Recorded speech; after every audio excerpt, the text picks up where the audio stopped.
here we go.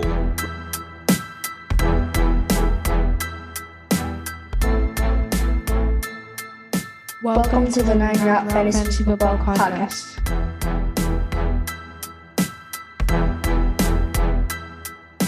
Hey everybody, welcome into the Nine Route Fantasy Football Podcast. I am your co-host, Pat McCarthy, along with my longtime friend and fantasy football cohort, Scott Rudy Rudolph. Rudy, how do you feel about doing this fantasy football podcast? I think this is the time of year when, you see a lot of prognostication and people are looking to make it a point to put out their top tens and their do's and don'ts and whatnot. And we've been doing this for a long time. So we feel like this is the time where we need to get out there and pretty much push you in the direction of the concept of a nine route is to go deep on a player or a team or a concept that will help you win your league week to week, let alone year to year. So what we're looking at today is obviously the beginning of where your fantasy football season starts, which is your draft. And this episode is going to be, basically just some tips, some strategies that you can use to sort of make the draft a good starting point for you. Obviously, we know that the draft does not, you don't walk away from the draft winning or losing your league.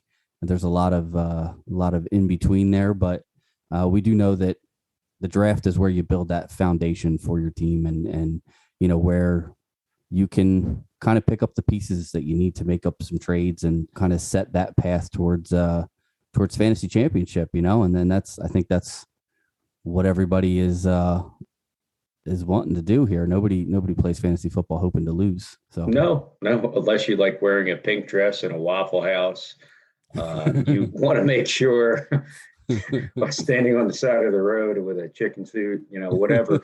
Yeah, you don't want to be that guy or gal. And that's the thing. It's making sure that at the end of the day, you have fun. Some leagues play for theoretically profit and IRS not to be known on that. But edit that part out. Yes. Ooh, what? But at the end of the day, that you beat the people whether it's people at work, your best friends, just random. If you just want to get into it because you think that you are, hey, this is the thing to do and everybody plays it, and we're here for all of you, for the seasoned veterans of 10, 20 years, for the people that are just jumping on the train for a few minutes. We are going to make sure that we give you the information that you need. Pat, you obviously have been doing this for a very long time. Yeah. So just a little bit about us and I guess our history. Rudy and I have been friends for most of our lives, 30 plus years, not aging ourselves in public, but 30 plus years, we'll say. We've been friends and we've probably been playing fantasy football together 15, 20 of those years. I was just actually telling Rudy before we started that I remember playing fantasy football when you still had to check the newspaper to actually calculate your own points. And this was back in the day when it was like, I remember the first league I was in, it was a 1 point per 10 yards. And if you had 19 yards, you got 1 point. You didn't get 1.9. Now everything, some leagues I've been in there, they're breaking points down to 2 decimal places now. So it's fantasy football has definitely evolved, and there's obviously a lot of nuance to the game now that maybe wasn't there before. Obviously the coverage that fantasy football gets nationwide is a big part of that. Like I said, we've been doing this for a very, very long time, doing it together for a long time. So we basically just wanted to record our fantasy football conversations and share them with y'all and hope that, like Rudy said, it helps you to have a little bit more fun. We all know that being competitive and winning is a lot more fun than losing. So everybody gets into fantasy football for different reasons. Some people are super serious about it. Some people just do it for fun. But either way, like I said, winning is more fun than losing. So any little bit that you get that helps you to win makes the game a little bit more fun. And we hope that we can give you some of that here on the podcast. I concur. I feel like, again, whether it's somebody who's never played before and there's a generation of us that have been playing for so long, like you said, like for 10, 15, maybe 20 years plus. And, you can go back to the early mid 80s for MLB, rotisserie leagues, let alone NFL fantasy. And to see, where our friendships have come along to get us into a league with friends and family, and you play together and you bust balls together and you do what you have to do. We play ourselves in a keeper league amongst others, and that's one portion of it. Every year is a fresh year with kids coming in out of college and veterans who have passed their prime and everything in between. And you have to be able to read between the lines and understand where teams are, where players are, where things are going. If there's a random rule change, whatever in the NFL, something that's going to benefit you. And some people are in 5, maybe 10 leagues. If you're able to focus your efforts on winning week to week at the same time, yes, you still want to have fun. And part of it is, the making trades or the draft, again, in and of itself. The draft is, for those that have been playing this, it's almost like a Christmas. It's a lot of fun. You get together, it's a holiday. You enjoy it almost like a Super Bowl. You maybe have a cookout or a barbecue. It's mid to late summer, early fall, maybe the day before the NFL season starts, which now is on Thursdays, which has pumped things up even different. Again, for those of us that have watched Thursday night football come across, like that pushes your lineup that much further along where you need to stay on top of things. But again, whether you're drafting for your first team ever, or this is, 20 plus years into drafting, we are going to look to put you in a position to make the right choices. And then from week to week, adjust, be willing to get rid of people. Don't fall in love with people.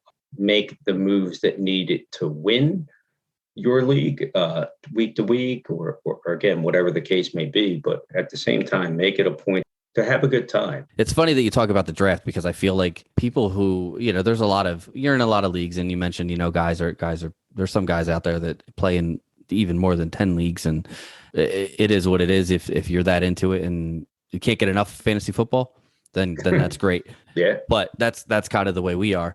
But I think that for me anyway, live drafts are, like you said, sort of what fantasy football is about. Like, I'll be in a league that has an online draft, if that's, what it takes to get everybody together at the same time and actually do one. But I prefer live drafts. I prefer being in the same room, talking football, talking trades, just being with, especially the group that we have in our league that we play together in. They're all close friends and family. It's just a good time. Like we like you said, we do it up. We have a barbecue, we have a little party, and then we draft later on that night, and it's kind of become sort of Most like a ritual. draft before I do. Well, this year you'll be all right. Be all right. But yeah, in the past, you could have shown up an hour or two late and still been okay. Yeah, for those in the keeper leagues, if you're trading based on draft picks, which is year to year, and you're staying in there depending on your league rules, I have been that guy that is dump draft picks to win. In Philly, they call it the process, and I have been, call me Velveeta on processed cheese, because I have a shirt on right now that has me down as a 3-time champ. And 2 of those 3 years were back to back. And one of those years I did have a pick before the 7th round and still won my league by making trades. Sold my soul to the devil, did what I had to do. But at the end of the day, it made it happen. It is what it is. It's your strategy at the end of the day. We're just trying to push you in the right direction.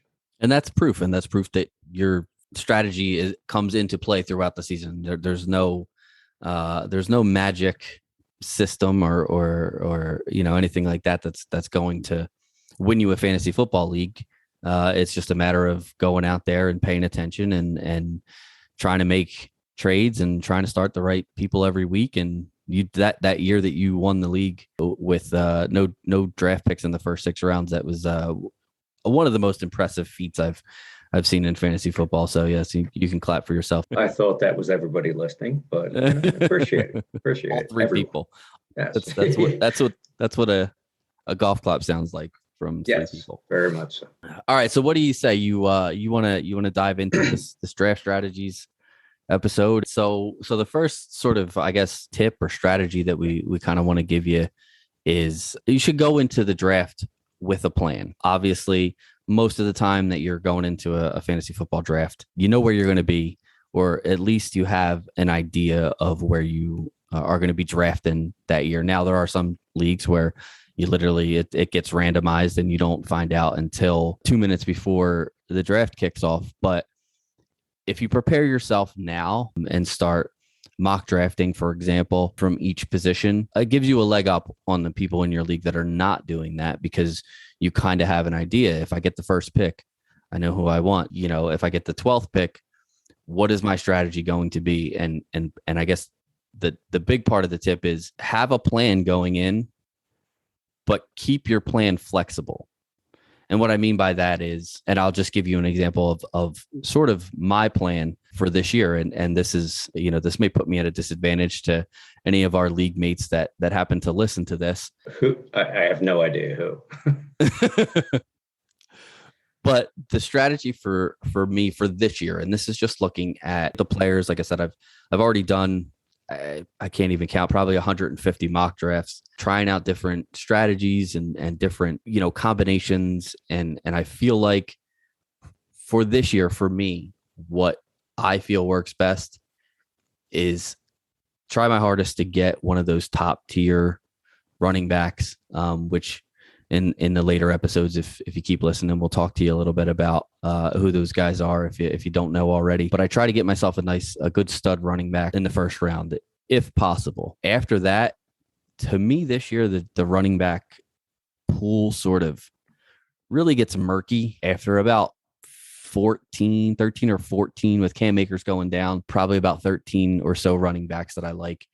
And then after that, I'm just not really confident or sure in a lot of those guys. So for what I've been doing this year, in the mock drafts that I like are going with that running back first, and then sort of loading up on wide receivers and tight ends later on. But again, if the draft, if let's say I get the 11th pick, maybe one of those stud running backs isn't necessarily the right way to go. So have a plan, but be flexible in your plan. Be able to kind of shift and say, hey, this is what I kind of wanted to do, but now that I see that, let's say you're like I said, the 11th or 12th pick in your league, and 10 or 11, running backs have gone off the board before it gets to you, taking a running back there maybe isn't the smartest move, because you're getting the 10th or 11th or 12th best running back when you could be drafting the best wide receiver in the league. You just have to be flexible is basically the point there.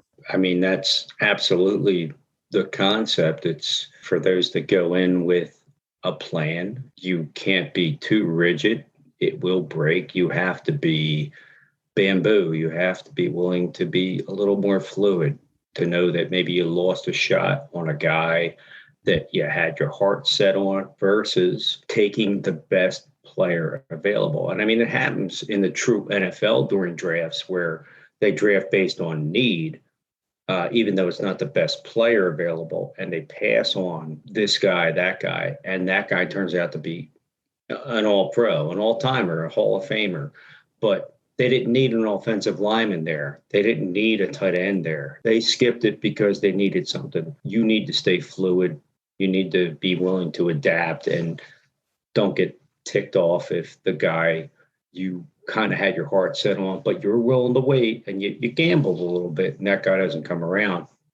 Be willing to go to the next best guy. At the same time, if you do have your heart set on somebody, go with it. Just take that player and be willing to take your gut instinct and hope it works. That actually kind of leads into one of our later points. It is your team. If you feel like, you want somebody specific, or in your case, you don't want somebody specific, then just because your cheat sheet or whatever says that this is the next best player available, it's your team. You know what I mean? You are the one that's going to have to live with, rooting for a player on a team that you hate, or not necessarily, like I said, not getting a running back in the first round and then all of a sudden pivoting to a completely different strategy. But like I said, that's your call. And that's part of, what makes fantasy football great is, you make these decisions and you kind of, well, I don't say you have to live with them because you can always trade players away, but you got to live with them until your season starts anyway, for the most part. True. I mean, again, everything you said is true. And it's one of those things where it's your team. Granted, if you're taking players because you're worried about, when they have a bye week, if you're drafting based on your cheat sheet, and they'll always put that little side note of, oh, by the way, they're off in this round. They're out in week 3. They're out in week 7. They're out in week 10. It's up to you if you want to adjust accordingly during your draft, to think about 1 week that you'll be without Alvin Kamara, to think about 1 week you'll be without Devontae Adams. While your draft is the most important part of your fantasy football team, the waiver wire is borderline 1.2, 1.1, however you want to look at it. Yeah, absolutely. I think that, and I've seen and heard other owners not want to take a player specifically because they've already got 3 other players with the same bye week. Statistically, it doesn't change anything.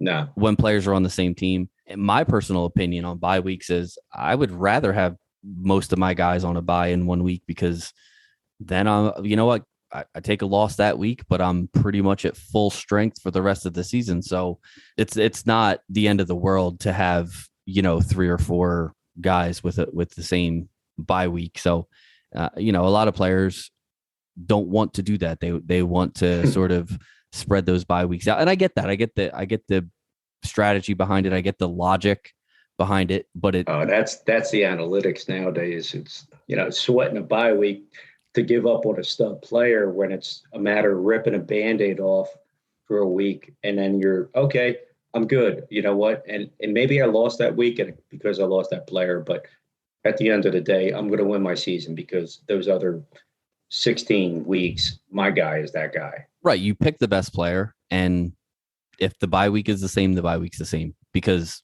let's be honest. I mean, guys get hurt. It's an unfortunate part of the game, but it happens. Yeah. You're going to make trades. You may end up trading someone before they even get to their bye week. So it really doesn't affect you in the long run to draft someone the beginning of the year and just assume that by week 10 or whenever their bye is, that they're still going to be on your roster. I'm going to say it's probably not going to happen, but you're worrying about tomorrow's problems today. and you really can't do that in fantasy football. Like you said, it's a week to week game. You have to concentrate on winning every single week.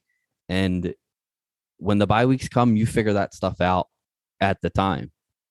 Yeah. You're forced into doing it because you want to win, and you have those people that are, Kate Winslet from Titanic, who, never let go, Jack. Like, you drafted that guy, great. But if he is fading, he didn't turn out the offense, the injuries that affected him. Suddenly that guy is not your guy anymore.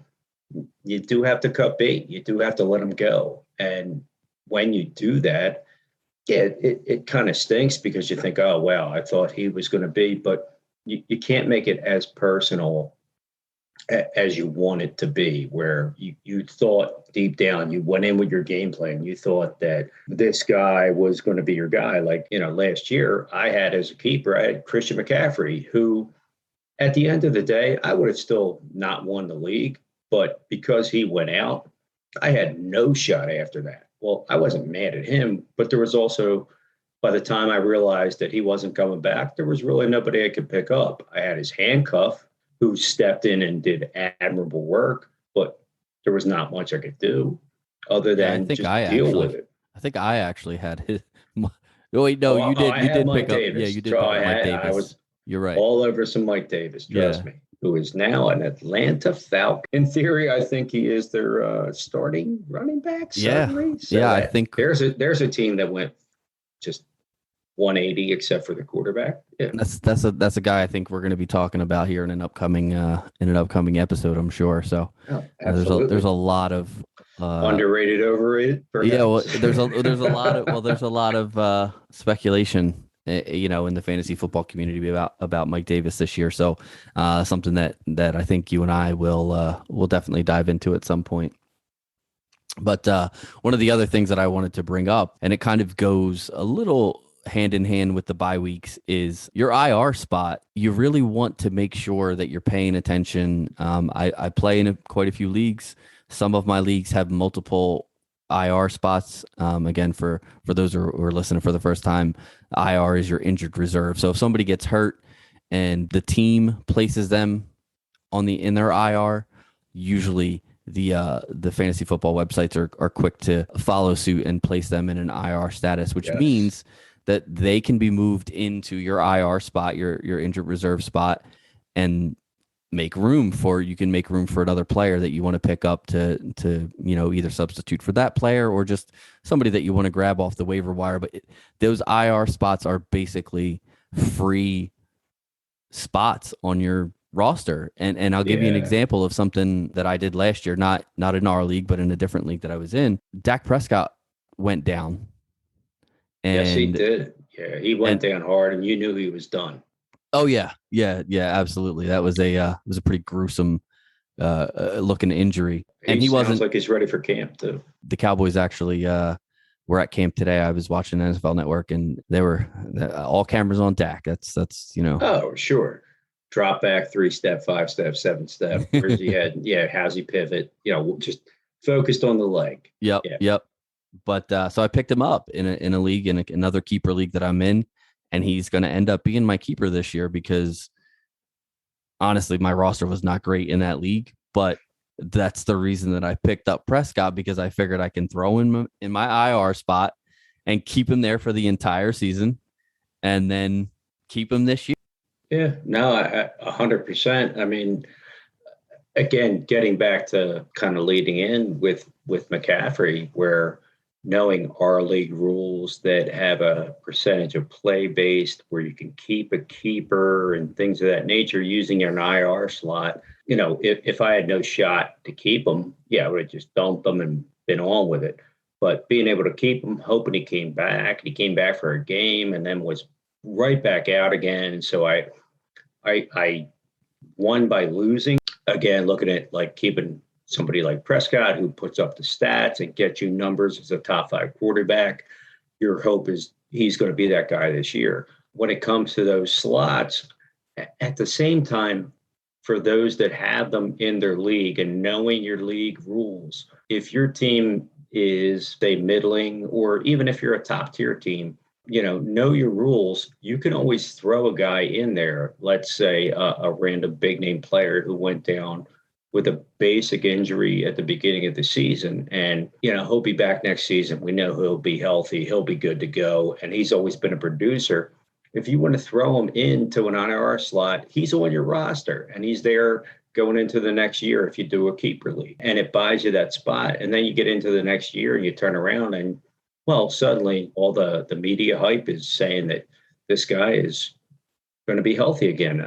We had a player that kind of started that whole pivot in our league. That was Rob Gronkowski. When he went down back in the day, he went out for the year. People knew, well, he's a tough guy. He'll be back. Now he's on your IR and he's a keeper. And, what do you do with him? Well, you're able to spin him into the next season and keep him as if nothing happened. He's like a Monopoly get out of jail free card. So sometimes that does work out in your favor. It's a matter of your strategy though, because you do maybe want to keep a slot open in case somebody on your regular roster falls. But again, so maybe picking up a big name guy who went out for a year and taking a shot at him for the next year. Yeah, IR slots are awesome because you have a shot to carry that over to the next season if you're in a keeper dynasty league. Yeah, absolutely. And those IR spots they can be gold. I mean, especially like you said, in those multi-year leagues that you're in, pay attention to those IR spots and who can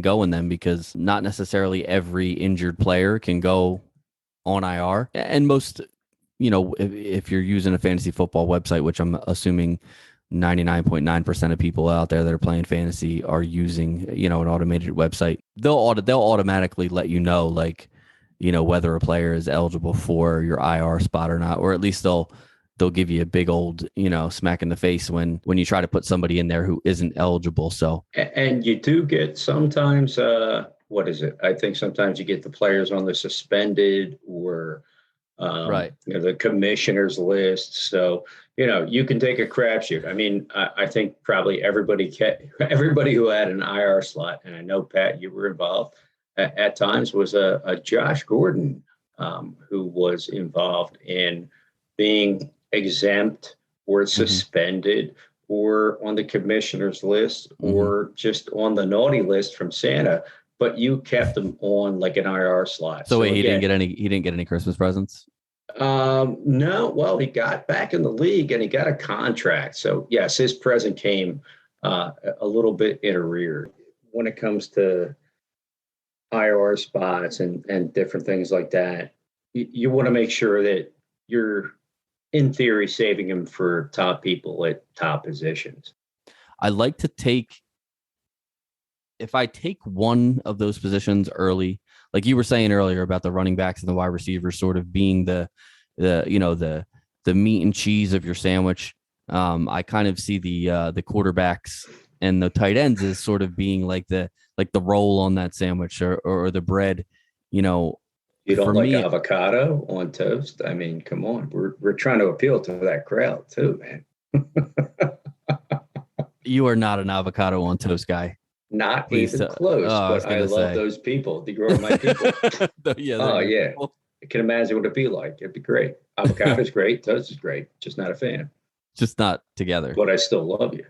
Well, like I said, it's the same as my theory on drafting quarterbacks and tight ends, which is basically I'm okay with taking one early. And honestly, this year, because of the depth at quarterback, tight end is sort of for me, at least, again, in the mock drafts that I've been doing, the teams that I have liked the best, I have gotten one of those big three tight ends, either Kelsey, Kittle, or Waller, within the first couple rounds. And I don't mind taking one of those guys early. As far as quarterback, the common train of thought as far as drafting quarterbacks is in the fantasy football community is to wait on your quarterback, basically, which I sort of agree with, only because there's really not a huge difference. If you look at statistics over the years, your quarterback, let's say you play in a 12-team league. If you have the number one quarterback in the league, the difference between that guy and the 12th best quarterback in the league may only be 6 or 7 points a game. So if you waste your draft capital on, say, Pat Mahomes, if he's your number one quarterback, if you waste your draft capital in the third round on a guy like Mahomes, by the time you get to where I like to draft quarterback, which is usually around 7 or 8 or even later sometimes. Writing this down. If you look at the running backs and wide receivers that are available later in those rounds, there's a huge drop off between a guy like, say, AJ Brown, who, I've seen going as late as, the third round in some drafts. If I pass on AJ Brown to take Mahomes or, Lamar Jackson or Kyler Murray or whoever you think is the number one quarterback, the point differential that you're missing out on from, say, QB, even if you guessed right and picked the QB1 on the year, the point differential between QB1 and, say, QB12 may only be, like I said, 5 or 6 points per game. The difference between that wide receiver, let's assume AJ Brown. 12. Yeah, but it's not even wide out 1 and 12. It's between wide out. Again, let's just use AJ Brown as an example. I think I have him ranked, I want to say like 8th or 9th amongst wide receivers this year. Don't quote me on that. Even with Julio. Yes, even with Julio, which I had him higher before Julio, by the way, before that Julio trade went down. But good call. Yeah. But let's call him whatever. Let's call him wide receiver 10. By the time you get to the 7th or 8th round, you're looking at wide receiver 40, maybe 50 at that point. Oh, yeah. And you're not going the difference between what AJ Brown gives you on a weekly basis and what, Scotty Miller gives you on a weekly basis is a lot more than 5 or 6 points per week, which is why I like to wait on QB, because I feel like I'm willing to give up those few points by taking a QB a little bit later. And you never know. Yeah. I mean, look at last year. I mean, Aaron Rodgers finished as the QB4 or the QB5 in most leagues. And a lot of people were down on Rodgers last year. He was going as like the 10th or 11th quarterback off of the board. Yep. And he won the MVP. I'm a tight end guy all day. Not just because of you strike me as any reason. It's really, I rode a Zach Ertz train as a keeper because they're probably pound for pound, they're the most scarce of any position, period, because they are, you look at them, you say, in theory, it's a generic wide receiver. Yes, but this guy's got to make the catches, get the touchdowns. And again, I had Zach Ertz, who had no yards after catch. He's no yak Zach, but he was that guy who got me 115, 120 catch, set the NFL record for catches in a season, and got touchdowns. And he was a guy who was light years ahead of people for a 2 to 3 year span, let alone when you have Kelsey doing what he's doing around him, and you have Kittle now, and you have a Darren Waller, who is another guy who, following some info, you're like, oh my God, this guy's amazing. And you see what he does. And you get to 1 through 5 in tight end, and the drop off from 5 to 10 is a cliff. Massive, yes. And you don't even, you can make up the difference in running backs. You can, and wide receivers. You can have, and depending on a flex concept, you can have an RB2 and 3 that are sustainable enough. You can have 2 and 3 wide receiver or a stud 1, but a tight end, to me, it sounds almost ridiculous, but that's a position where in a week-to-week game, if I'm playing you, Pat, I know that our running backs and our wide receivers cancel out, but my tight end's money and yours is mud. I know I probably got you beat, but my tight end, to me, is one of my, pound for pound, it's been my most important position, period, since I've been playing this game, because it's a position that everybody ignores. And there's not a lot of big guys out there. And it's been getting better. It's been getting stronger. Tight ends have been more involved athletically and pass catching. But to me, it's that position where if you value that position and you take it at the right spot, you're going to beat them that week. Yeah, I think tight end is, and like I said earlier, the reason that I do go for those top 3 tight end options early is because of, that's like you said, that cliff. You want those guys who are not going to be dependent on touchdowns to score you points. You guys who, are getting 8, 9 targets a game, as opposed to, those tight ends are getting 4 or 5 targets a game and need, a big play or need to score in order to get points for your fantasy team. So I agree. I think that tight ends are definitely the, I think for me personally, and again, anyone listening to this that happens to be in a league with me this year, I'm gonna take a tight end. I'm just telling you right now, I'm gonna take a tight end early. It's gonna be one of the big 3, and if I don't get one of the big older, 3, so yeah. If I don't get one of the big 3, I'm out. I'm out on tight end until I'm not. Listen.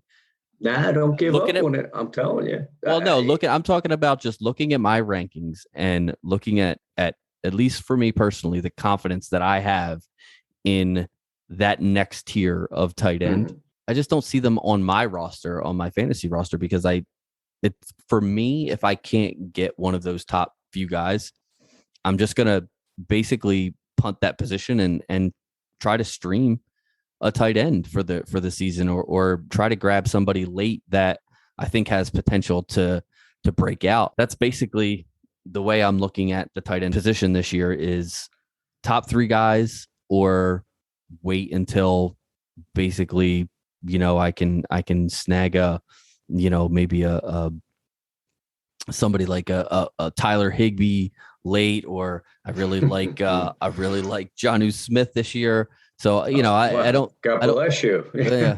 I thought you sneezed. Yeah.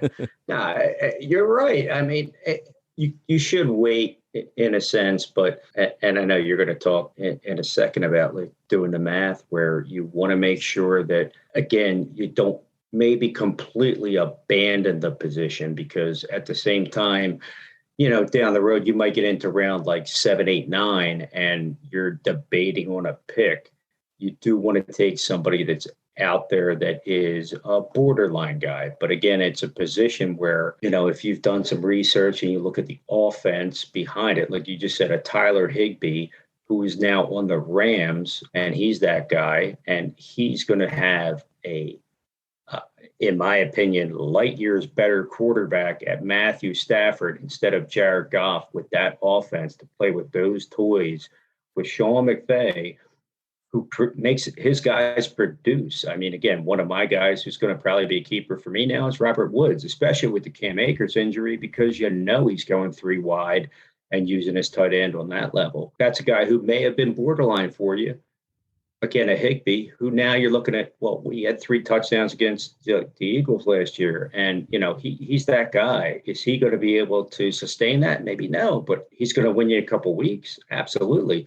And as long as he's getting you points in the 8 to 10 range and occasionally breaching 16 to 18, yeah, he's going to win you a lot of weeks. Right. And the fact that you took him late, that's a bonus because you're not banking on, like you said, those 16 to 18 point weeks or what have you. You know that you missed your shot on a top tier tight end, and like I said, you take a shot on a guy like Higbee. And for my personal, it used to be a streaming position. Yeah. It is. It's still. I shouldn't say it is. It can be, and it's still if you don't value it. Yes. If you are in the know enough to. And you pay enough attention to matchups, and I think it was 2 years ago, you basically you could just stream whatever tight end was playing the Arizona Cardinals, and you were guaranteed 15 points. You know what I mean? Yeah, so no linebackers. They were out and they smoked everybody in coverage. Now you're right. So it's one of those things where again, the more you pay attention, obviously the better you're going to do, but. Yeah, tight end is definitely a position that I want to get my hands on somebody early. If I don't, sometimes I'll pick up a quarterback early in those spots, but I generally don't really like to do that as often. So when we're talking, draft strategies, one of the things that you can do that I like to do, and I know that a lot of people, it almost sort of comes naturally, is kind of doing the math on how many picks you have in between this pick and your next pick, and players that could possibly be available that you may want now, that you may be able to wait on. So most players are taken near where they're ranked. So, let's say you're halfway through your draft and you're drafting in, let's say the 10 spot in, a 12 team league. Well, that when you're coming towards your pick in those odd numbered rounds, you're going to get the 10th pick. But then on the way back in those snake drafts, you're going to get the 3rd pick because, team 11, 12, and then 12 and 11 pick again, and then you. Well, in those instances, you really got to look at your opponents, look at those teams that are going to be drafting those 2 players in between your pick now and your next pick, and looking at what they have. Do they have, most players, this isn't always the case, but most players will only take 1 quarterback and 1 tight end, at least within the first 10 or so rounds of the draft. So if let's say you're between a quarterback and a running back, and you have both teams that are picking after you, team 11 and team 12, have already both taken their quarterback, that you can probably wait on that quarterback, take your running back now, let the team 11 and 12 pick, and then come back, and your quarterback most likely would still be there and available to you, because those, like I said, those teams aren't going to pick, a second quarterback in most cases, with those picks. Yeah, it's basically just team needs. You look at your team needs, you look at other teams' team needs, and you sort of take your best guess at maybe not necessarily who exactly those other teams are going to pick, but you kind of have an idea when you see a team who, again, in that same instance, if you see a team who's got, you're in round 10 and they've only got, say 2 running backs so far, that they're probably looking running back. So if you have your eye on a running back in particular, and he is sort of the consensus next best running back available, you might want to grab that guy now before, the guy behind you. Yeah. Grab him. And if you miss out on that other guy, when the run starts, you're going to be like, oh crap. Right. You're in the middle of it and you have no shot. Right. You want to be the first person for that run, or just sort of be the last, basically bypass it. Sort of like what we talked about with tight ends. Like if I don't get one of those top 3, I don't necessarily really care about tight end 4, 5, 6, 7, even tight end 8 in most instances. But again, that's me doing the math long term, not necessarily just doing the math like I'm talking about here, which is more in the short term. And that of rolls into our next tip, which is knowing your league mates. Not only do you have to sort of figure out what their team needs are, but there's a lot of, for example, I know that if I draft near you, if I'm looking at choosing between, say, Zeke and Jonathan Taylor, well, I know I can leave Zeke on the board if you're coming up to pick after me, because there's no way in hell that you're taking him. So, knowing your league mates helps. Affirmative on the negative. I refuse. We're all local Delaware County, Delaware area, Valley area people. We are Eagles fans, and unapologetic Eagles fans, by the way. No. And we won our Super Bowl, and we are happy. We get to sit at the table with all the big kids. We might have to wait for our supper, but we get it nonetheless. At the same time, I refuse, as an Eagles fan, to pick anybody that is a division opponent. So, as stupid as it sounds, and it can be rather stupid, but thank God our whole division stinks. I don't sit as bad as most would.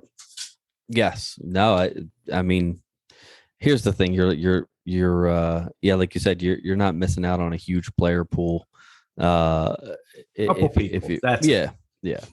But one of the other things that when it comes to knowing your league, and this is a tip that this is me sort of showing my cards here, but do tell, please. The guys in my league know that if they don't have a cheat sheet or a magazine, if they show up to the draft, I don't know how we've been naked doing this. Yeah, I don't know how. I'm just here to party, and I don't care, and I'll take whoever's on the board, and I'll borrow your cheat sheets. And yo, dog, can I get a copy of that? Right. You mean those guys? Yes, those guys. We won't name those guys, but we know who they are. We love it. Drafts. I always bring extra copies of some sort of standard consensus cheat sheets, and it's not to not help out the guys, because I am the commissioner of that league. So I do my best to try to, make sure that everybody has what they need for a good experience. But it also gives me an advantage, because now I can look at that cheat sheet and sort of know who these guys are looking at as far as who's next up on, in their rankings. Yeah. And then I rank my players. Rankings. Yeah. That's like you say, that's the part that, for people that do their due diligence and make it a point to research things like previous year stats and, free agent signings, draft picks, defensive stats and everything that's going to affect you. Yeah. You get the people that walk in there like, yep, they don't care. Well, but you do want to have a level playing field, at least in theory, when you walk in.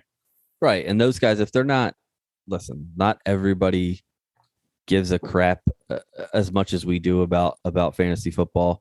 Not everybody takes the time to do a lot of research and rank their own players, but that again, that can be an advantage if you have the time, if you Yes. listen to a podcast, a day a week or 2 days a week, if it's something that you're interested in. These little nuggets of information that you pick up can help you make decisions on players. No, if you listen to what we talk about, we're not going to steer you wrong. Like, we know people are just starting out, or people have been doing this for, again, 15, 20 years.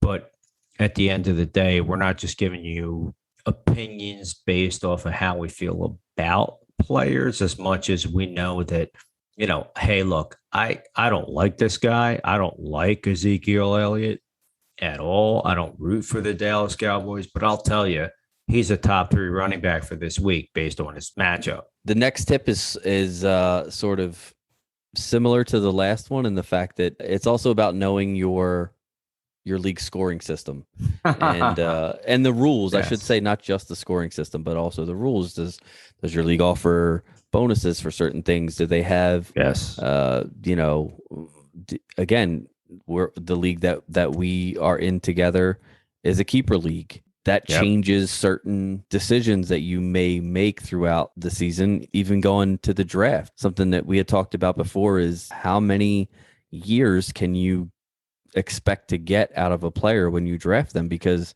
if you draft somebody with the hopes of keeping them, you're going to want some reasonable assurance that they're going to be good for the next 2 or 3 or 5 years, or whatever your rules are in your league. So make sure that you're paying attention to the scoring system, the rules of the league, everything that can give you a leg up. I actually play in another league that's a 2-point PPR league, which completely changes. Yeah, it completely changes the value of some of the players in your league. Pay attention to those little edges that you can get by knowing like what types of players will be able to score more points based off of the scoring settings that you have in your league. To know how the scoring goes on a bonus basis per week, on a total team basis maybe per week, you can be surprised at how well you do. Some teams, you just run one whole league. There's no division. That's what it's all about. But you have to know the rules. Every website that you base it off of puts it at the bottom. It's liner notes. You can look at it. It's instructions. Read it. Exploit it, because you can find a guy that could help you in a better way than you ever thought, based on the fact that this guy doesn't put up killer stats, but he is a bang for the buck. He can get you a 60-yard touchdown every 4 games type of guy. Like, right. Okay, have him on your roster. All in all, it's about having fun. I mean, that's why we play fantasy football. Being competitive and at least having an opportunity to win is always more fun than losing. But it's not it's fantasy football. It's not the end of the world. If you want to, like you said, if you like a certain team or you dislike certain teams, pick your players based off of your opinions, based off of your feelings, and listen to the information that's out there and read it and consume it.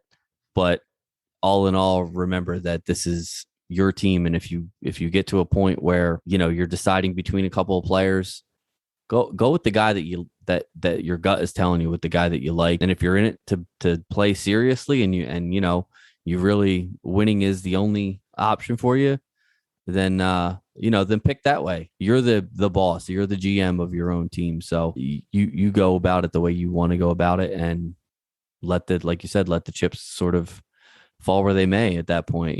Yeah, I mean, I tease you sometimes because you're locked in on a guy, John Brown, different players.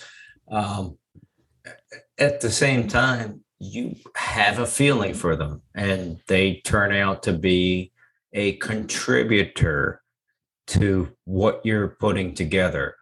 But again, if you fall in love with a player based on the fact that that's my team, that's my team's player. And that's going to do it for this week for the Fantasy Football Podcast from the 9 Route. On behalf of Pat, My name is Scott. Thank you for listening, folks. We'll talk to you next week.